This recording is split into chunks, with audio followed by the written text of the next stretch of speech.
Hello, everyone. Welcome back to another episode of Star Wars Alliance, your home on the Geek Ultimate Alliance Podcast Network for any and all things Star Wars. I am your host, as always, Katie, and with me, as always, is Clay. Say hello, Clay. Hello. We have a Hi. lot to talk about today. We have a lot more than I thought we were. Yeah, especially for Star Wars Celebration being in 2 months.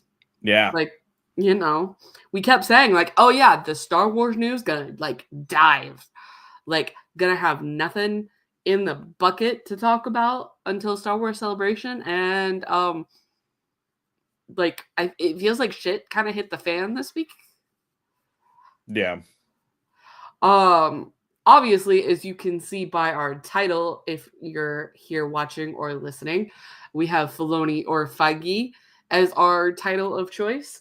So that is like the last news topic that we're gonna talk about. So just like Yeah. stay Stick tuned. with us. We have some really fun, exciting things to talk about before. But I could feel the angry aura coming from Katie's messages throughout this week when all of this was going down, and I'm like, we have to at least talk about it. And I think I definitely want to hear Katie's part of this, because I will say this before we jump on to all the other news. We have specifically said that there can be a MCU like structure to Star Wars. It can work, but is it needed? That was our big thing. Mhm. But we'll continue that conversation after these small little news segments. So, Katie, Yes. where do you want to jump onto first? Well, and we're also going to talk about Resistance, which is like one of the heated Star Wars topics for people. So that is the main like review topic. But like the main topic, let's be real, it's the head of Lucasfilm News and an Andor season 2 trailer. But Yeah. the smaller bits of news. So the Audible original Seeds of Starlight is actually getting a sequel, and it comes out next week. It's called Haunted Starlight, and it is in fact written by George Mann. I'm excited. I'm excited. We both enjoyed Cam as a character. Um Hopefully this means like they will eventually publish like a written document for this book. Hopefully, because now So, it feels like there's some length to give it that. well, that was the thing that I was wanting to ask you when we finally talk about this. Do you think that this will be a small novel, or do you think this will be a script book? It would be a script book, I would You, say. you think so? Um yeah, I've been listening to some graphic audios and it like Seeds of Starlight felt very similar to the graphic audio. Graphic audios, they're adapting books and basically turning them into a script. So like Hmm. the difference in audio length for the one I just listened to, it's called Magic Shifts, and it was about 8 hours versus the audiobook is about 9 hours. Um Okay. so they cut bits and pieces, and that's what Seeds of Starlight feels like, is like there's some like audio descriptions that they feel like, oh, we can cut this because we're adding in music or we're adding in background noises. Hmm. And that's what Seeds of Starlight feels like. Um, I would say this would be like a short audio drama script book. Okay. All in the Fair game enough. in relation to what our like intro said. That's interesting because I don't think Star Wars can function like the MCU in terms of frequency / amounts of content. We're going to talk about this again. We're going to briefly touch on it when we hit that news segment all in the game as to where we go with that. But we're getting there. We're getting there. Yes. um the next bit of news that we have came out today, and it is from My Time to Shine. So, like, as Snell likes to say, which I think he's watching this to see what we say. But like C tier scooper. So again, we take it with a grain of salt. It depends on what My Time to Shine is actually trying to scoop. They have been really good at like like the beginnings of like the film, like the production stage. They have been really good at getting some of those scoops. So this is within their ballpark, but I think that this specific film has kind of reached the stage where My Time to Shine is not really reliable. So take this with a grain of salt. Yes. Um, so they say that Sean Levy's Star Wars film will reportedly have a significantly smaller budget than past entries and is described as, quote, more contained.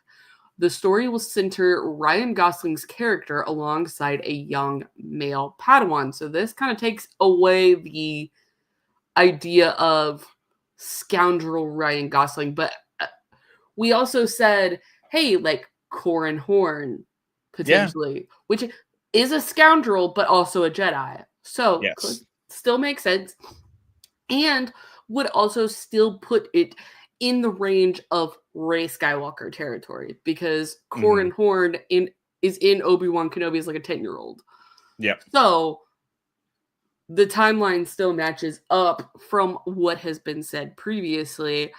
I also don't think that a smaller budget is a big deal. I think Sean Levy has done a lot with a lot less than some things. If anybody wants to know what Sean Levy can do with a small budget, you need to watch his Netflix movie with Ryan Reynolds. And what's his name Percy Percy Jackson. Jackson. Yes. Gosh, it was back in 2022. Yes. And it was oh shoot. Hang on, I'm grabbing Adam it. Project. Where is it? Adam Project. Adam Project. The Adam Project. Why Go is watch that the not- Adam Project. Oh, okay. It had, Yes. I believe, a relatively small budget comparatively to the other projects that he has worked on with Ryan. So, yeah. Well, this says $130 million budget for the Adam Project. So I wouldn't even call that a small budget, but he's done some stuff with a small budget. Night at the Museum. I feel like Pink Panther, which I didn't even know. I think I figured this out every time we look at his stuff. I didn't know he directed. I did not know he did. I didn't either. So, but yeah, Night of the Museum is a perfect example. I think the budget started to get bigger after every movie, but just look at Night of the Museum 1, like perfect example right there. Which also means when you have a smaller budget, you have to be more creative. You have to think outside the box. And I think that's what Star Wars needs. Correct. It needs that outside of the box thinking. It needs people who are going above and beyond with the creative side of things. So I think this works well for what we are hoping to see as a shift and or change to quote unquote modern Star Wars. Yes. So I think and the fact that it's more contained also lends itself to a smaller budget. You're not having to CGI more locations. You're not having to travel to more locations. I think it makes perfect sense. By the way, I looked it up. Night at the Museum reportedly had a $110 million budget. Oh my God. Yes. Pink Panther had an $80 million budget, but that was 19 years ago. So yeah. And I wouldn't put Pink Panther in the same kind of category as Night at the Museum, Star Wars, Adam Project. Like right. Those And I would think that Pink Panther, the majority of that budget went to like salaries for actors. Yep. So I would still say that's a small budget film. Yeah. So yeah, I'm excited to see what comes of this. Hopefully we'll get some information at Star Wars Celebration. All in the game, yes. That was my insinuation. This was years ago. So yes. Not adjusted for inflation. But still, I would say, like, comparatively to today's films, still less expensive. Exactly. Yeah. But one other thing that I want to kind of gravitate towards in this report or scoop from My Time to Shine says that it will center Ryan Gosling's character alongside a young male Padawan. Now, this does insinuate that he is a master and this is his Padawan. That's what the post insinuates, but that doesn't necessarily need to be what it is. Correct. You've had other stories in Star Wars where a Padawan ends up on their own. Obi-Wan, for instance. Now, this isn't currently a story in Star Wars, but how he met Satine was he guarded Satine for a year, and they were introduced by Qui-Gon to each other, and then Obi-Wan was left on his own with Satine for a year to 2 years. Like, that's the story to a lot of people. So it's not unheard of that a Padawan would be on a mission by themselves and interacting with other people. Yeah. So I just wanted to point that out. I think that'll be very interesting if that does become true. Mm-hmm. That, you know, we will have a younger actor, older actor kind of relationship in this movie, which worked really well for the Adam Project. Correct. So I think that it will have good chemistry with what we see eventually for Star Wars. Hopefully. It does make me kind of nervous because I don't want it to be a retread of the Adam Project. Like, obviously you don't really have time travel in Star Wars unless you have the world between worlds. But I would say I don't want to retread like a similar story. Mm-hmm. Which with is like a understandable. coming of age. Yeah. Now, could I see a retread if we went with like an alien character or like a female Padawan? Mm-hmm. Maybe, sort of, but I don't want a similar story for male adult, male kid. Yeah. Yeah. I hope that Levy is smart enough to be like, hey, yeah, I know that I got hired because of the Adam Project, but I don't want to do the Adam Project in Star Wars. Yeah. Yeah, hopefully. I feel like his stories have, like, Deadpool and Wolverine feels original to me. You can disagree with me if you want, people in the universe, but like I felt like that story hit all the right beats in the MCU while kind of standing on its own. Yeah. So Levy has a good track record. I have faith, but hopefully our last news topic doesn't destroy my faith. Well, before we jump into that last news topic, we do have, I believe, one other piece of news, which is we got a trailer. We did. Now, I got a random text from Katie saying, Andor season 2 trailer, probably con footage. And I'm thinking to myself, what con? What's going on? Why are they just dropping this all of a sudden? And I'm like, oh, wait, this was probably a trailer that was seen like months ago.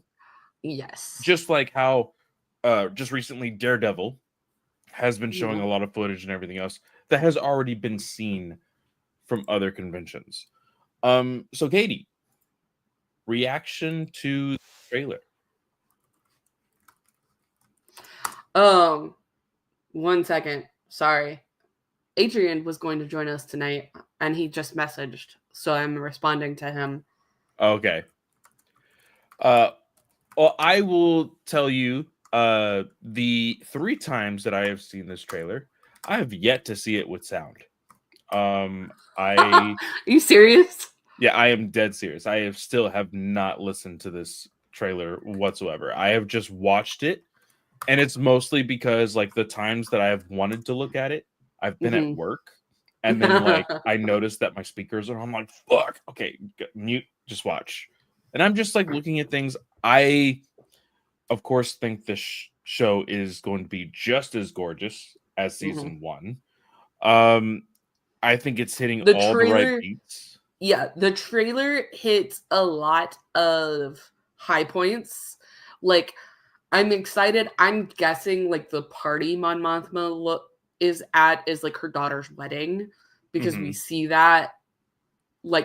that first date happen at the end of Andor season 1. Um so I like there's a lot of beautiful footage, but there's also a lot of like high action Mhm. showcased. But what did you think about the trailer being mostly like showcasing first season reactions instead of like focusing on like a story? Like, we get footage and then we get reviews, like Yeah, good like a reviews. whole lot of quotes. Yeah.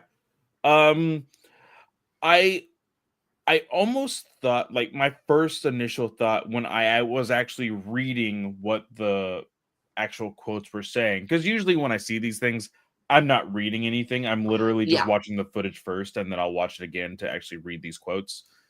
When I actually read the quotes, I'm like, it's almost like they're trying too hard to sell this.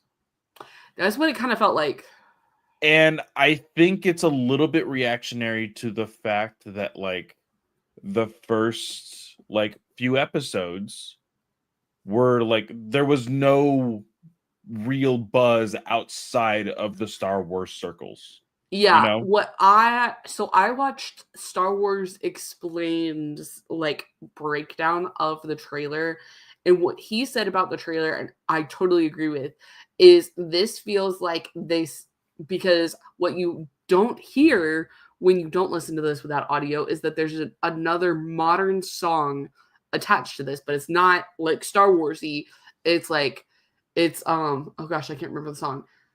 Is like the revolution has just begun or something is the song that's playing, and then it's just all this footage. It feels like they saw how the Skeleton Crew trailer went and were like, oh, let's showcase action and like the good reviews to try and lure in other people, because as we always say with these trailers, it really doesn't matter to us about the trailer.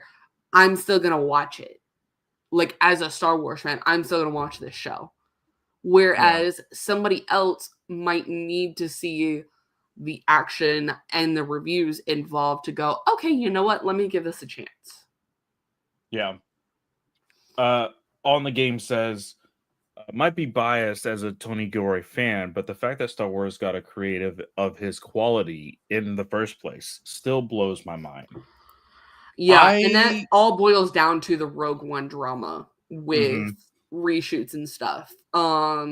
It I want to say Tony Gilroy was like consulting on the script or something, and then was like, you know what, like I'll step in and do this.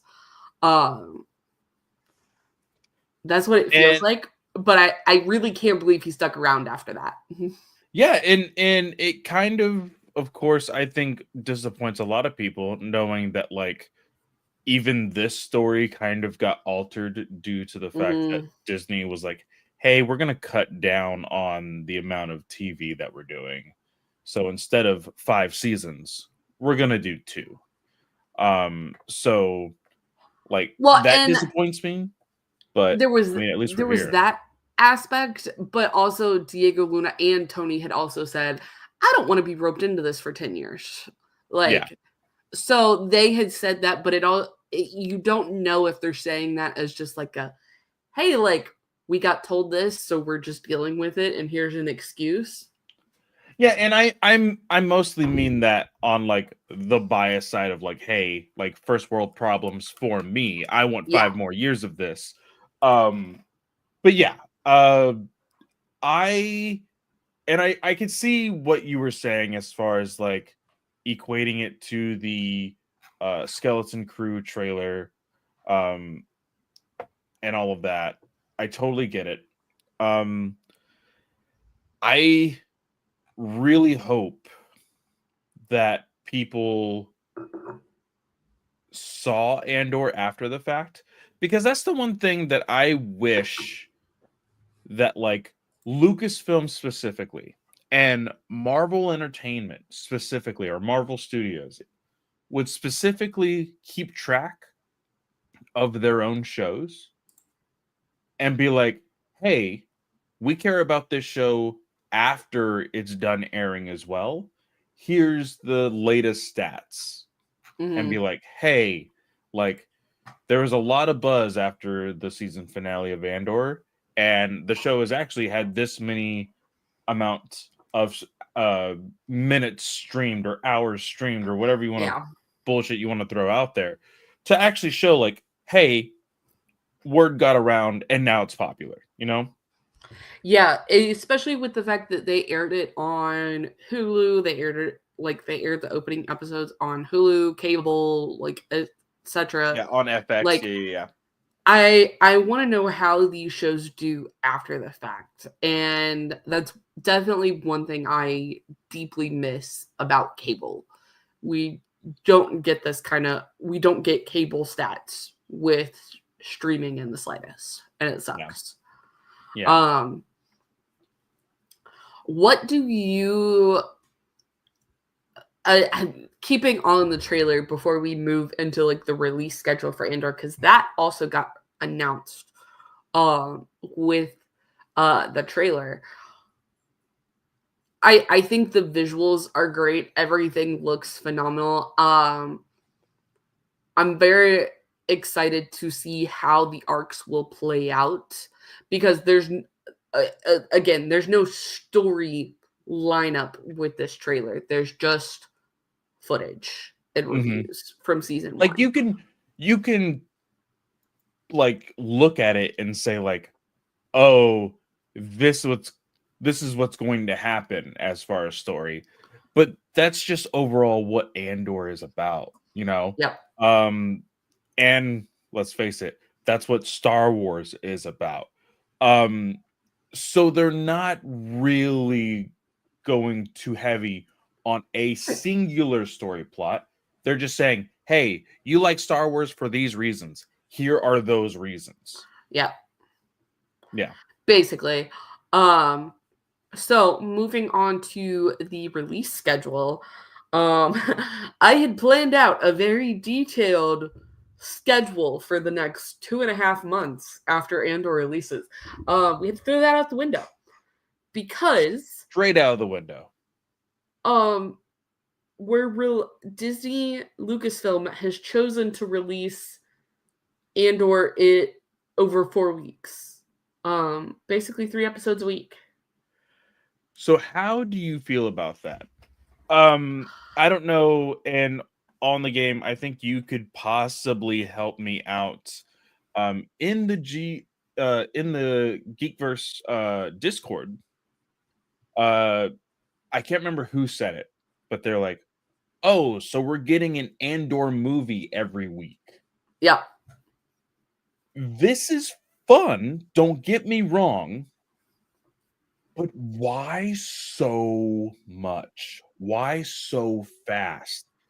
It's going to be a little bit of a struggle for us who these days to get these episodes in by the time of recording, by the way. Just Disney, I don't know if you're, very, knowing of my schedule.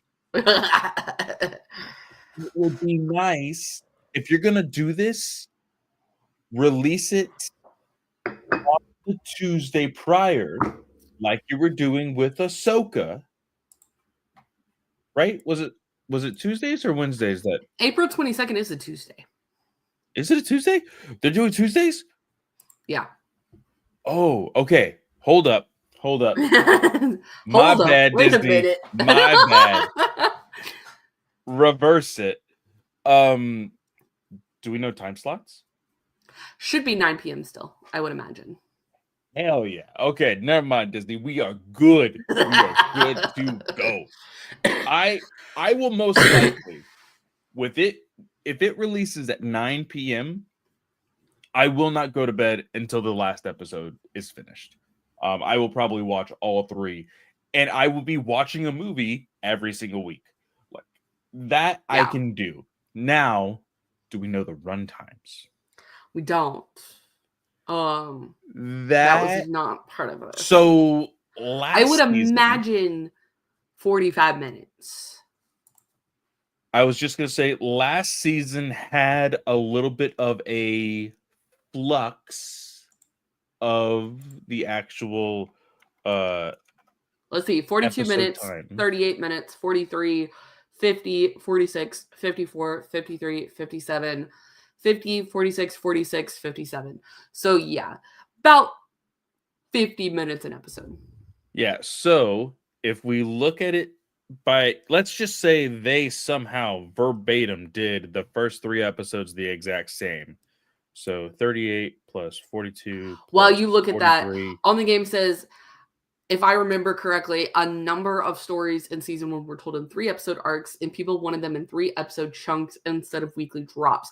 I don't remember this specifically on the game, but that was my argument too, especially because this season they have specifically said, hey, we're covering 4 years, and each episode or every 3 episodes is going to be a singular arc covering that year. So we're going to go 4 ABY, 3 ABY, 2 ABY, 0. Or actually, I think it's 3, 2, 1, 0 because we're picking up right before Rogue One. And they just didn't want to deal with critiques because, like, I remember Falcon and Winter Soldier specifically. Like, when we were reviewing that here, a lot of people were like, okay, this is a movie that they just decided to split into chunks. Like, that was one of the biggest critiques for Falcon and Winter Soldier, and they just don't want to deal with it at this point. The other thing in the Star Wars Explained video that I watched is that apparently the deadline for the 2026 Emmy consideration is May 31st. Oh. Which I just found out right before watching, or before we started recording, because I watched that right before. So that makes a lot of sense because Andor was a great hit at the Emmys. And hit a lot of the award circuits. So makes a lot of sense. That makes sense. I could see them trying to definitely hit that award season very, very, very much. So did the math. 2 hours. 2-hour blocks for every single movie. Which is technically kind of how theaters are trying to block their movies out now. 2 hours to 2 hours 30 minutes. So I think that works perfectly. You are watching a movie from 9 p.m. to 11 p.m. Like, I could be a little tired in the morning, but like at least it's not, hey, we're gonna drop the first episode at 10 p.m. Because then I would say, yeah, I'll watch the first one and then watch the other 2 later. Whereas at 9, I can do the whole thing. Yeah, it would be beneficial if they could move that premiere time to 8 p.m. Just because as a parent of a what will be 11-month-old at the time, I need to go to bed. Yeah. No, I totally agree. The days of staying up late, like I did at the beginning of this podcast, staying up until 2 a.m. just to watch the episodes. Yeah, never again. Probably never again. At least you sleep now. Yes, I definitely need it. No, because like last night, Matt and I were going to watch an episode of Reacher, the last episode that came out last week, because Amazon dropped 3 episodes and then I think they're going back to 1 episode a week. But anyways, we were going to watch the 3rd Reacher episode, and we hit after bedtime, we did all the chores and everything, and we were like, I'm ready to go to bed, and realized it's 7:45. Like, Yep, I remember those days. That's what children will do to you. and like the reason we do this podcast at 7 is because I already had an early bedtime. I told these people, because like you have Marvel Alliance, DC, they're all doing 9 p.m. and I was like, hell no, I'm going to bed at 9. Like, I was an old lady before I had a baby. Like, it's a lot worse now. Yeah, and I have only gotten to the point of agreeing with Katie now. Like, I try to edit this podcast so fast after we record, because by the time 9:30, 10 o'clock hits, I am sluggish. I am dragging my feet through this house. So yeah. But that reminds me. Well, do you have anything else in regards to Andor season 2 trailer? I don't think so. I excited to see if we get a fuller trailer. Also, something that I do have one more thing. B2 Emo is not in this trailer. Where is he? Is he okay? I hope so. I hope so too. We did get K2SO though. For a brief second. It was just like really, really quick. Yeah. But that was it. Now to the meat and potatoes of this conversation, of this podcast. I am meat ready. And potatoes. I am ready to see Katie just seething with anger right now. So, and like I said, so real quick, going back to what All in the Game said at the beginning of this podcast, saying that's an interesting take, because I don't think Star Wars can function like the MCU in terms of frequency and amounts of content. This conversation is going to start the conversation about Filoni versus Feige for the head of Star Wars, the head of Lucasfilm. The head of Lucasfilm, not the head of Star Wars. We have to clarify this. Okay, so the whole basis for this, on the game, we will get to this, I promise. But I want to give people background.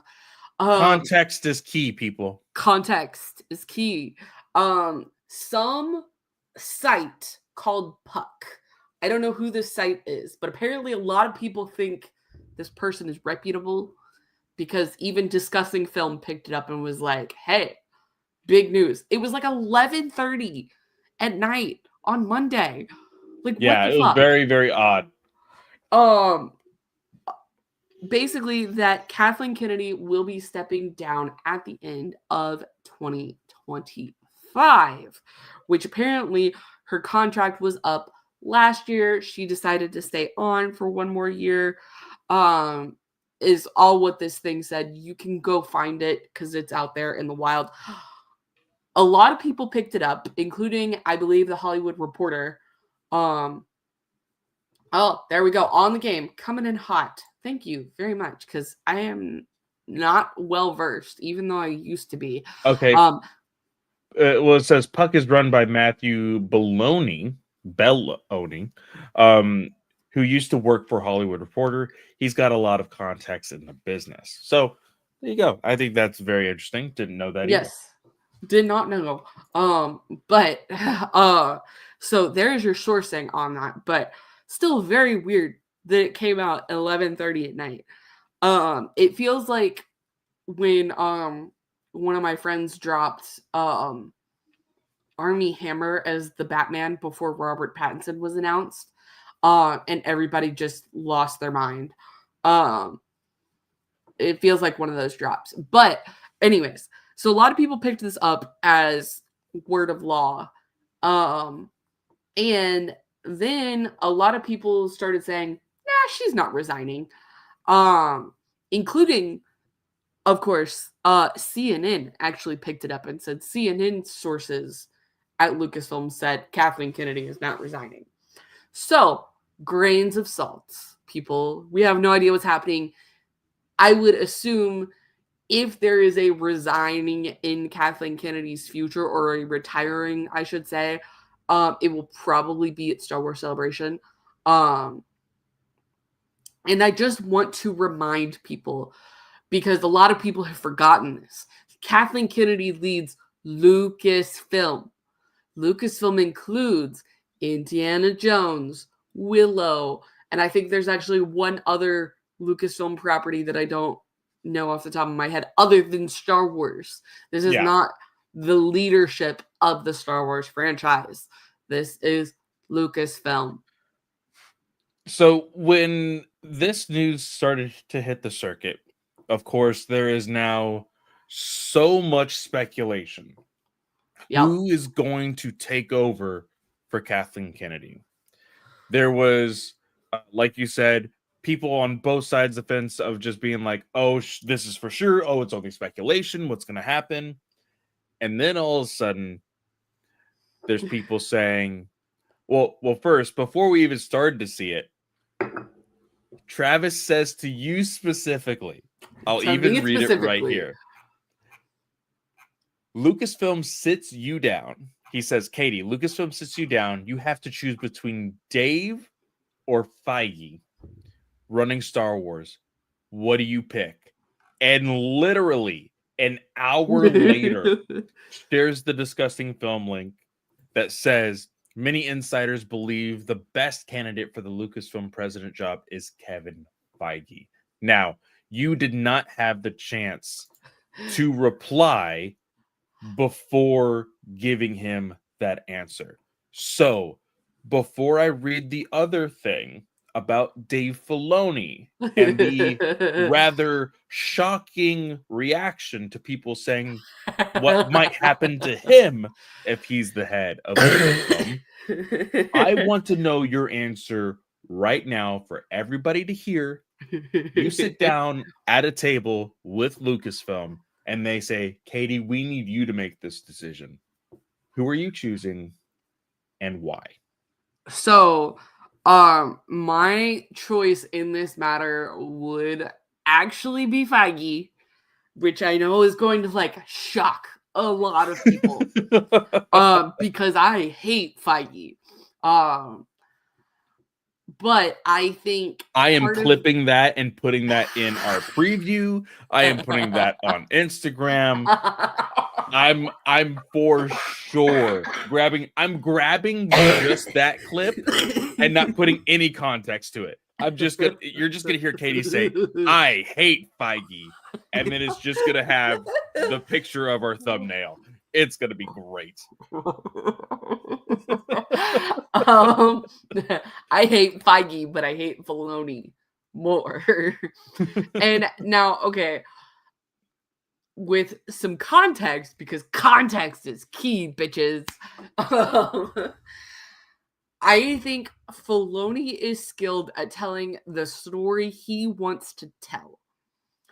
But I think the story that he wants to tell is overwhelming the benefit of having other creatives in Star Wars. Where at the very least, as much as I have, my opinion is that Feige takes creatives and says, no, you're not going to be creative. You're going to fill a formula.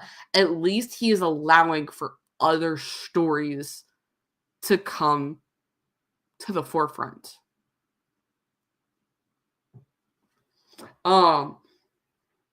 So All in the Game makes a really quick comment. He says, given that the Russos are being positioned for more responsibility since their return at Marvel Studios, Feige to Lucasfilm isn't far-fetched given that he seems to be running out of MCU creative steam. And that's what a lot of people have kind of come forward in that Feige wants to take other stories on. He doesn't want to be just shoehorned into Marvel for the rest of his life. He's bored and he's comfortable. He's bored. And that's perfectly acceptable when you have worked on stories like this. MCU has been going since 2008, and he's been working on X-Men and other Marvel-related stories even prior to the MCU. Yeah. Yeah, I've told Abby this all the time. Like, I get worried when I am in a job and I start to feel too comfortable Mm-hmm. because when you're comfortable, you are just kind of, like I said, you get a little lazy, you let things pass, you're not so passionate about things, and people start to notice. And I think more than anything, the last 2 years in the MCU, people have noticed. Yeah. Granted, I will say And this, there are still great projects in these last 2 years that I personally really, really like in the MCU, Miss yeah. Marvel being one of them, and She-Hulk. There are really great projects, but the overall story, the overall feeling that people should be getting from MCU projects are not how they used to be. Yes. And like you you say you start to get worried when you get a little too comfortable. When I as a software engineer, when I look at the same problem for 3 days in a row, I get tired and I have literally today I told my boss, I'm like, I'm spinning in circles. I've been staring at the same pieces of code for almost 4 months. I've been working on this same problem since I got back from maternity leave, and there keeps being like 1% that we keep missing when this goes to the client. And it's like, okay, but this is like a different thing. This is a different thing. I'm literally turning in circles.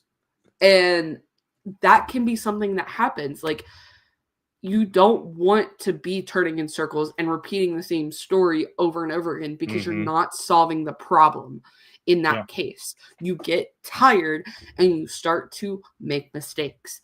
And I think that's potentially what's happened. And that, as On Game talked about at the beginning about the frequency of content, I think they started to make mistakes in this and they've realized, hey, we can't turn out the same amount of content.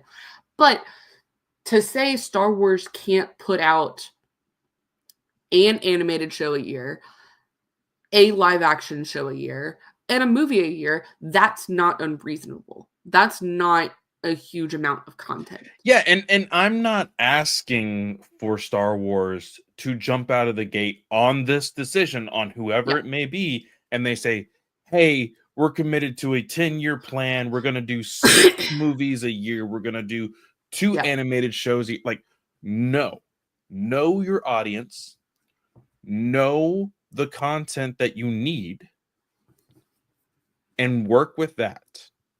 Know what does work. This is a whole new monster for somebody like Feige because, and I say whole new monster, it is and it isn't. Feige got pushed into a position, and I say pushed, he earned the position. I will say this hmm through the success of the MCU. He got to, I can't remember exactly what his purpose is with an actual Marvel Comics, but he does have say on what happens in Marvel Comics. He knows those audiences as well. hmm He knows how beneficial they are. Now, think about that kind of knowledge going into Lucasfilm, specifically Star Wars, and knowing about the book initiatives, right? That's Yeah. a whole nother thing that he can tackle and say, hey, you're doing this book initiative and you're adding comics to it. Why is there no animated shows for this book initiative? hmm Why is there no TV shows for this book initiative? Like, that's the kind of thing that we could see from somebody like Feige. Yeah. That's what makes me excited for the possibility of Feige. Now, the second part of this, which I thought was very, very interesting. And if anybody out there can give me context of why this might be, there is a quote here on the Discussing Film post that says, one source says Disney's top choice is actually Dave Filoni, But another disagrees, saying he will be killed by all sides. Katie, what He does that mean? doesn't. He doesn't have. I don't actually know what that means. I just feel like he doesn't have what it takes to lead a studio. He has the capability to produce things and lead a story group for what Yeah, he wants. I But think that. Oh, go ahead. running a studio is very different, and Filoni has worked more on the creative side versus the production side. Um and like, I mean, you look at Kathleen Kennedy.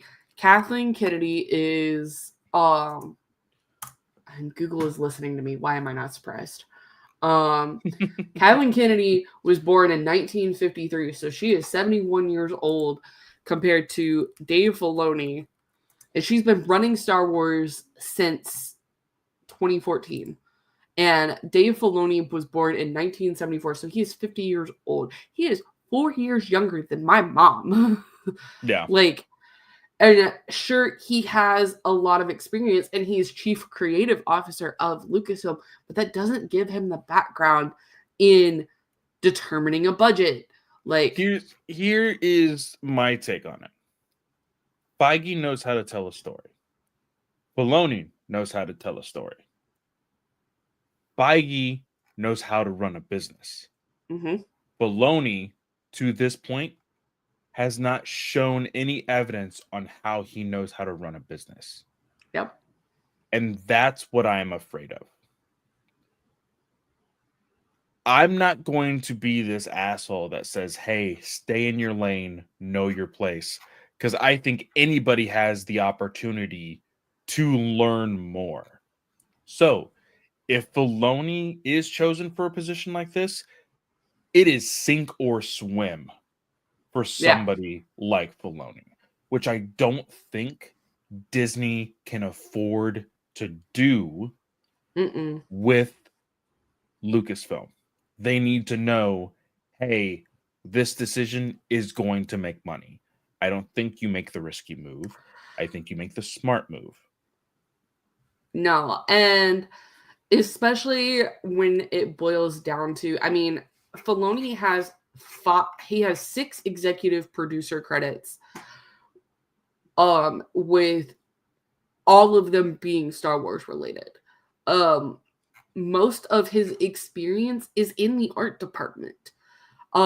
Before Star Wars and Avatar, because Avatar he did a lot of directing, as well, but he doesn't have that experience. And all in the game says right here, there's a reason why a creative like James Gunn was paired up with Peter Safran as co-heads of DC Studios. Absolutely. Absolutely. So it begs the question, because I know that you and Snell were also talking about this. There's a name that has not been said by anybody yet that we brought up in our GUA chat. Filoni's best bud in crime over at Star Wars and Lucasfilm. That being Jon Favreau. Favreau. Yes, I was thinking of the last name. Yes. Favreau. He's not gonna bite. He wants the ability to work on other things, and he's done so many cool things in the movie industry, and I feel what I felt like was when The Mandalorian ended, he was going to be done with Star Wars. Now, obviously, he has kind of expanded into other realms of Star Wars with Skeleton Crew and picking up consulting on Obi-Wan Kenobi and everything. But I feel like he wants the ability to still go consult on a Spider-Man movie or like be in Deadpool and Wolverine. And I'm not saying being the lead of Lucasfilm is not going to allow him to do those things, but being the head of Lucasfilm is a business responsibility, like we've said. Nobody wants to see Superman in Star Wars, as people say. Nobody wants to see a businessman take on a very public, hey, my face is showing role in this. kind of idea. Like, it just doesn't present well to the business people. Like, so I don't see Favreau biting on this. I've seen a lot of people like. But what if they decide to do a co-head of Lucasfilm, Favreau, Filoni? Favreau is not the business side of things. Favreau would be this is the he best would of be the both Gunn. worlds. He would be the James Gunn in the scenario. He would be the creative side. Yeah, he would be more of a creative side. He does not want to be the business person in the arrangement.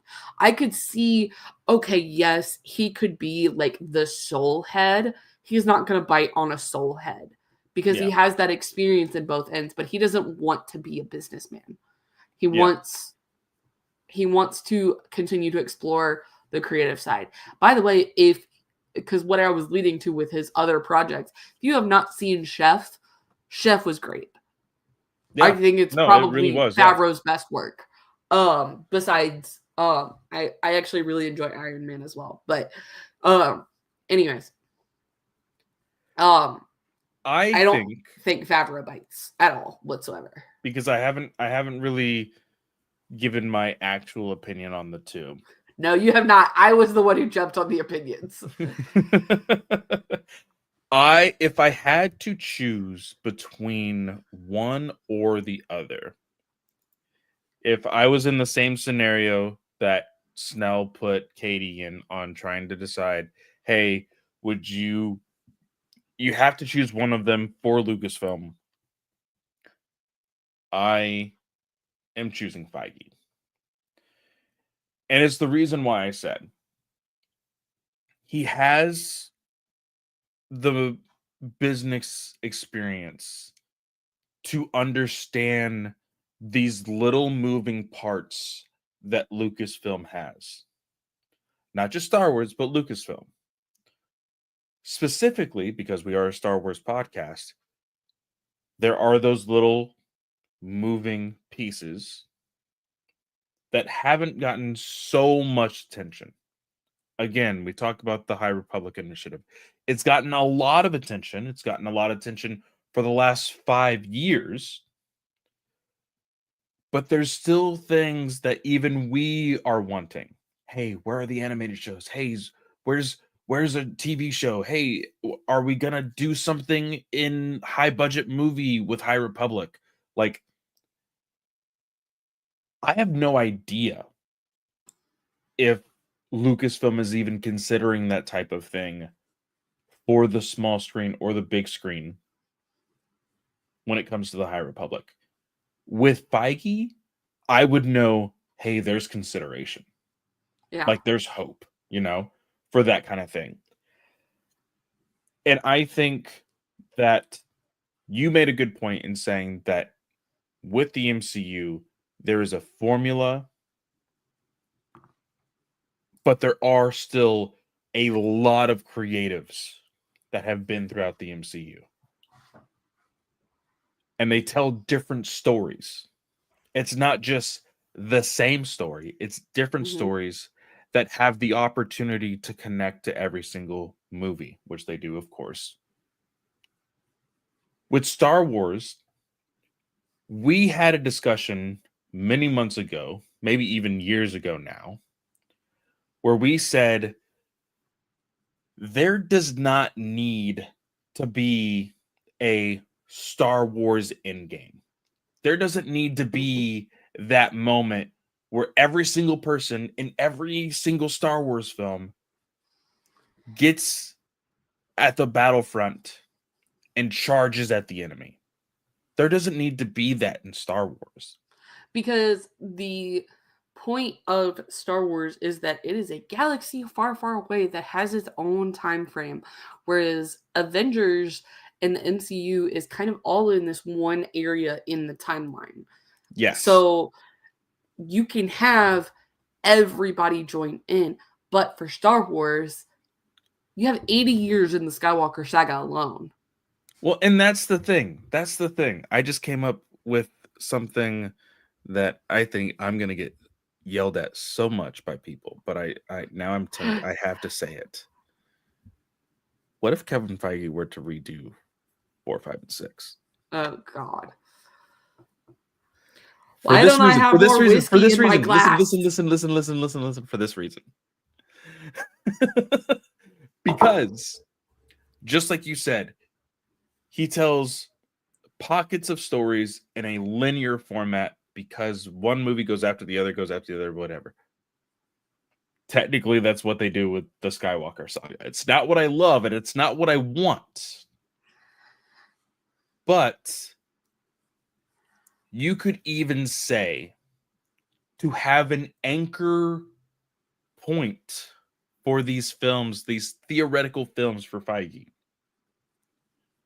we have anchor points within the timeline of Star Wars and the Skywalker saga, the High Republic era, the sequel trilogy, and all of that. So Feige could even say, hey, here's another Star Wars initiative.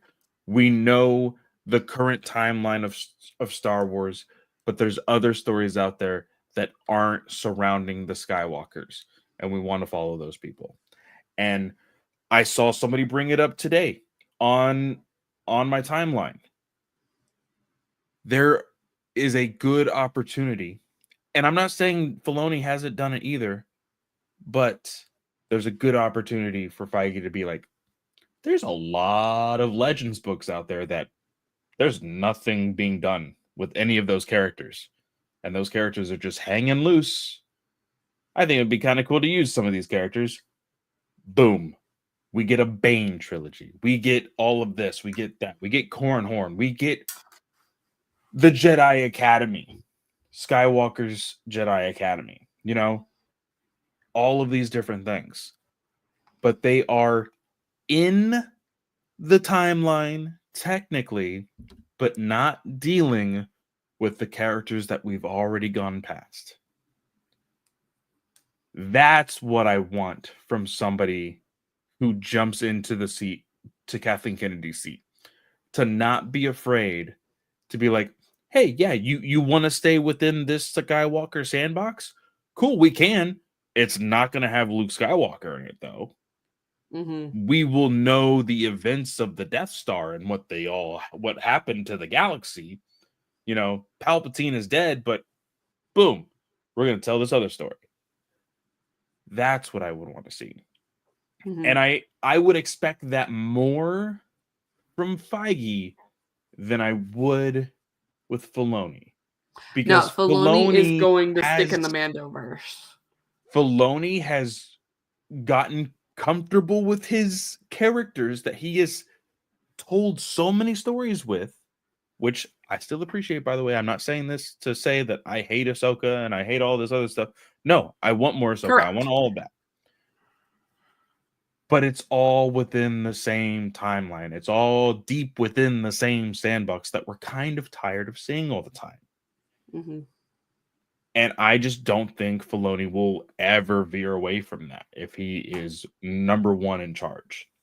Yeah. Yep.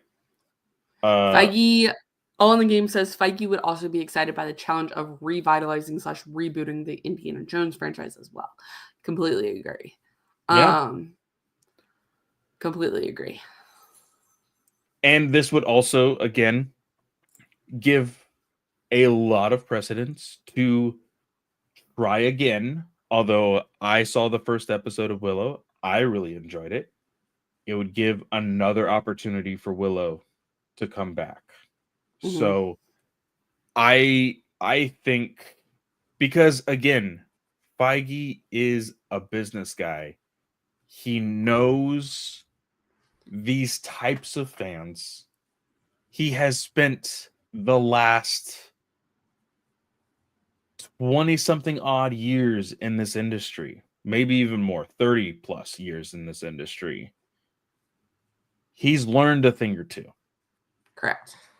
With Filoni, I'm not going to say that he hasn't learned a thing or two, but I think he likes a specific thing and he chases that one specific thing. Yep. He is not going to 100%. deviate. And that's I think how I feel. And I think that's something that showcases in his portfolio, um, versus Feige. Feige has a lot of experience doing things, and like because I mean he's worked on You Got Mail, for instance. Like, geez Louise. Yeah. So there's a lot of potential with getting him involved.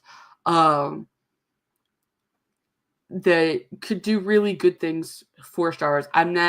I hate Feige for sure, but I think he could do a lot of good for Star Wars if he's the only option I've got. So, yeah.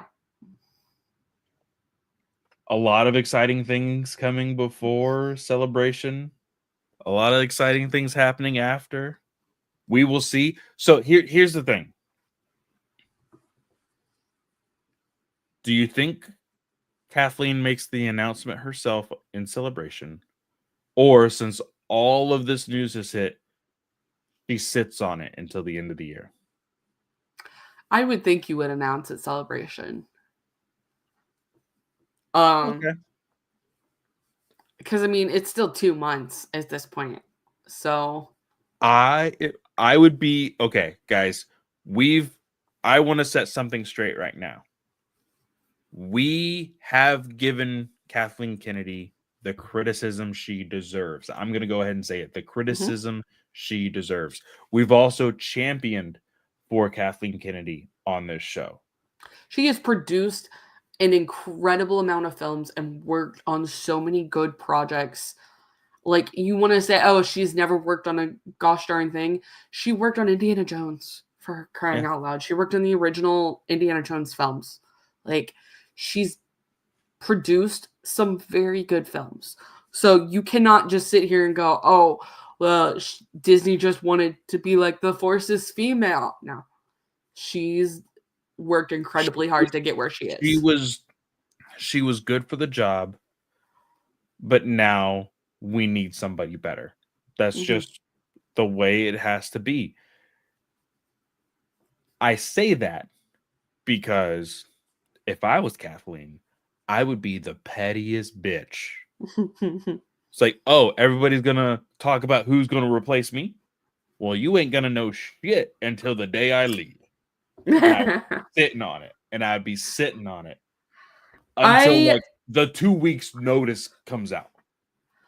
I don't think so, because I think if she really is going to retire at the end of the year, I think they want some transfer time, and they want to be able to go, hey, I've earned my retirement, but who's coming in? Who's coming in? Who's coming in? Feige's coming in, or whatever. Like, You think they make the announcement at Celebration for who's the replacement?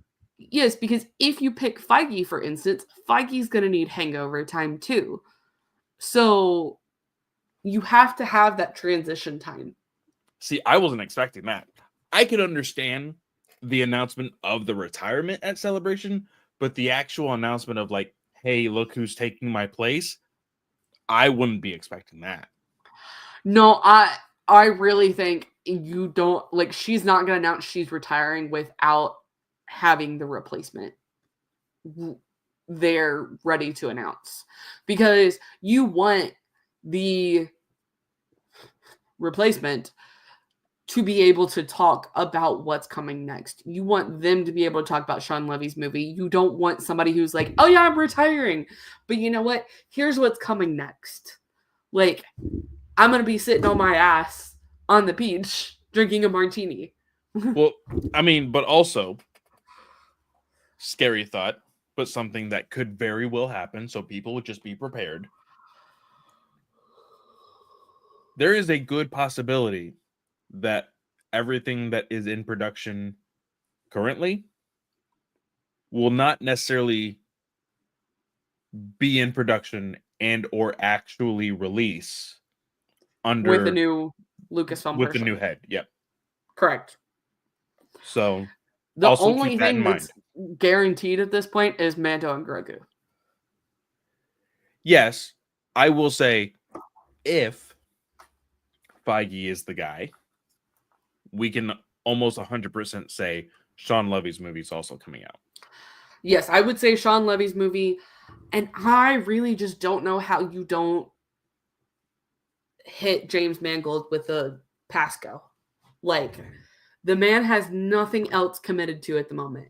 Let him make his damn movie. Like, obviously, nothing's guaranteed, and I'm saying it, but I really don't know how you don't say, yeah, write your movie, James Mangold. Like, yeah. I agree.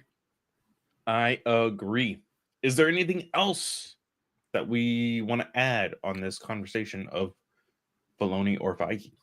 I don't think so. I need to go wash my mouth.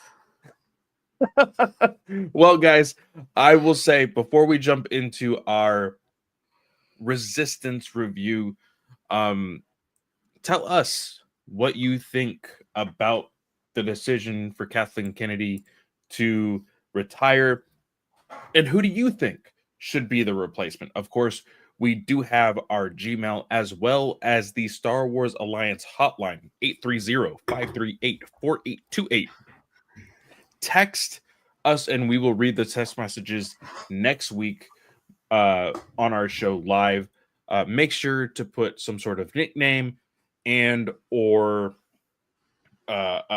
Twitter handle, Blue Sky handle, Threads handle, whatever that you may use, so we can address you in that manner when we talk about it on the show. Of course, the Gmail is Star Wars Alliance at gmail.com. That's StarWarsAlliance at gmail.com.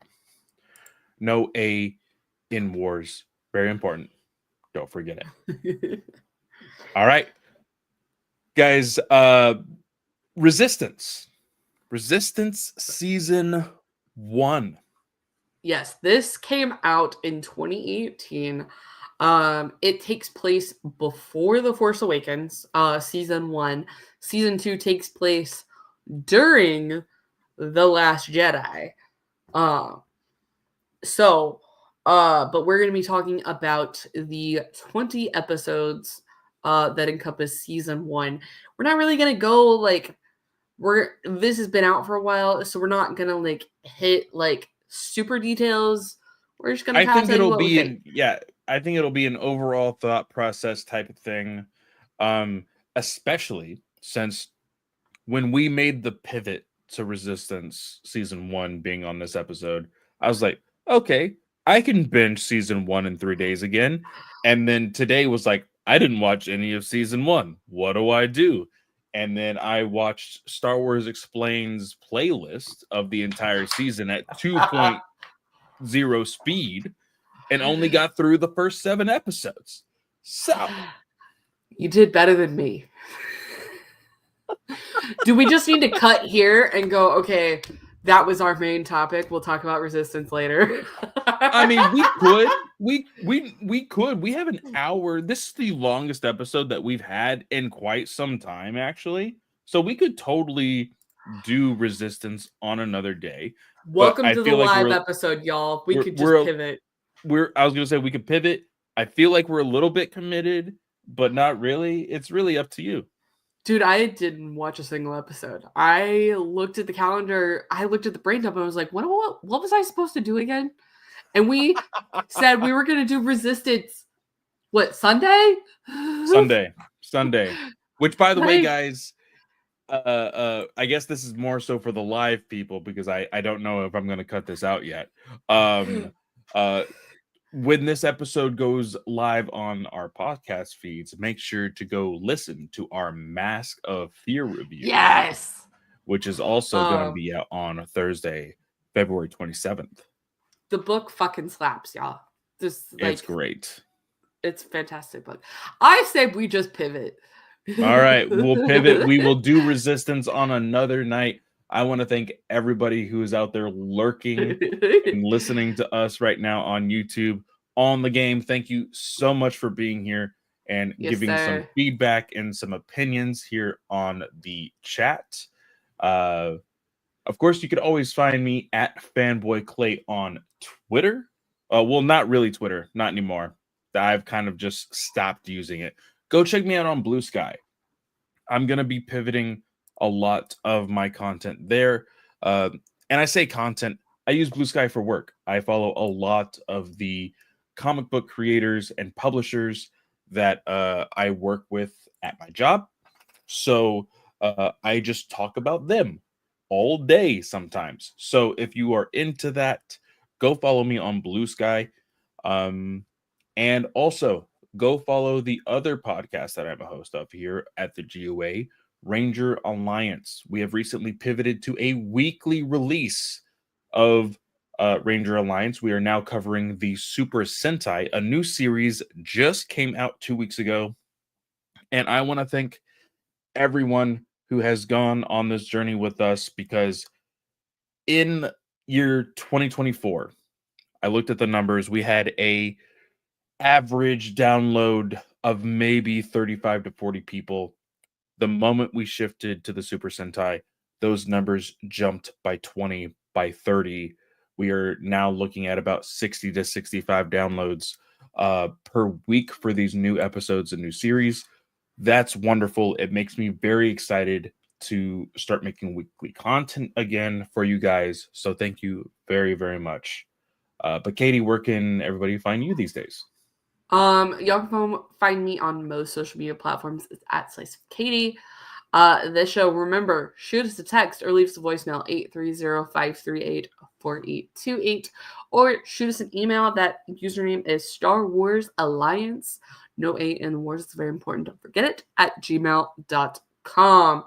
Also, one thing that I totally forgot about as part of our news segment, Revenge of the Sith is celebrating its 20th anniversary with a re-release in theaters beginning April 25th. That's right, yeah. There's a really cool 20th anniversary poster that's out in the wild on the Star Wars account. Super cool. Really badass. I probably won't make it to theaters, but I will see. It's hard to say because I believe that is.